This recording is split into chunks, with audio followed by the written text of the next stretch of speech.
I'm the unluckiest kid in the world. Right after I was born, my home planet was about to be swallowed by a black hole. At the last moment, my parents put me into an escape pod and even gave me a little fish to keep me company. Just like that, I was sent to Earth, hundreds of light years away. But fate always seemed to enjoy messing with me. I was supposed to land in a wealthy family and live a life of luxury. Instead, Superman pushed me aside. We arrived on Earth at the same time, and he took the perfect life that should have been mine. My escape pod was knocked off course and eventually crashed into a prison that housed dangerous criminals. I never imagined that one day I would become the supervillain who saved the world. One of the inmates named me Jack. Even as a child, I showed extraordinary intelligence. Give me a few pieces of scrap metal, and I could quickly turn them into an awesome battle vehicle. Then I would lead the prisoners in planning prison breaks, though every attempt ended with the warden catching us and bringing us back. Soon I was old enough to go to school. Hoping to turn me into a good person, the warden sent me to school. That was where I met Superman, who could fly. By then, he had already become everyone's idol. One day, he used his heat vision to make popcorn, instantly winning the admiration of every student in the school. I wanted to be friends with everyone too, so I stayed up all night designing a popcorn machine, but it was far too powerful. The moment I turned it on, it set the entire corn cob on fire. The students screamed and ran away in panic. In the end, Superman rushed in and used his super breath to put out the flames and stop the fire. From that day on, all the teachers and students could see was Superman, while I was always left out. Later, I accidentally discovered that I seemed to be much better at doing bad things. Since I could never become a good guy, I decided I might as well become a supervillain. From then on, Superman and I became arch enemies. But no matter what evil plan I came up with, Superman always stopped me in time and sent me back to prison. My sentence kept getting longer and longer until I had accumulated hundreds of life sentences. Still, I always came up with new ways to escape.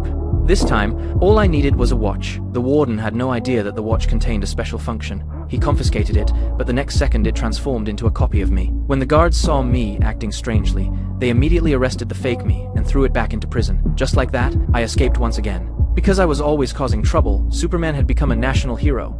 Everyone in the city was his fan, and the mayor even built a statue in his honor. But during the statue's unveiling ceremony, another accident occurred. I showed up once again and kidnapped Superman's #1 fan, Roxanne. She didn't seem scared at all, because this wasn't the first time I had kidnapped her.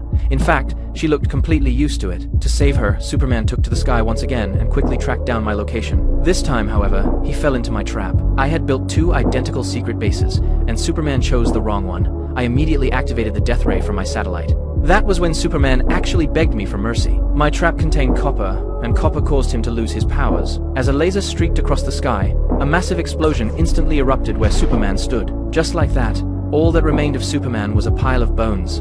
I was stunned. I had fought Superman for decades without ever beating him. I never expected it to be this easy. Now, the entire city belonged to me. The first thing I did after defeating Superman was take all my henchmen into the streets and dance. But only a few days later, I felt incredibly empty. As I looked at Superman's statue, I finally realized something. A world without Superman was unbelievably boring. To pull myself together, I decided to create a new Superman to fight against me. I took out Superman's cape and discovered there were still flakes of dandruff on it. So I extracted the DNA and created a super-genetic bullet. Anyone hit by the bullet would become the next Superman. I had planned to find someone with an overwhelming sense of justice, but before I could, Roxanne suddenly wandered into my secret base. To keep my plan from being exposed, I disguised myself as a human and tried to send her away. But the moment I transformed, my own henchmen failed to recognize me and grabbed me into the air. Roxanne picked up an energy gun and rushed over to save me. To take it back, I immediately returned to my original form and fought her for it. During the struggle, the energy gun accidentally fired.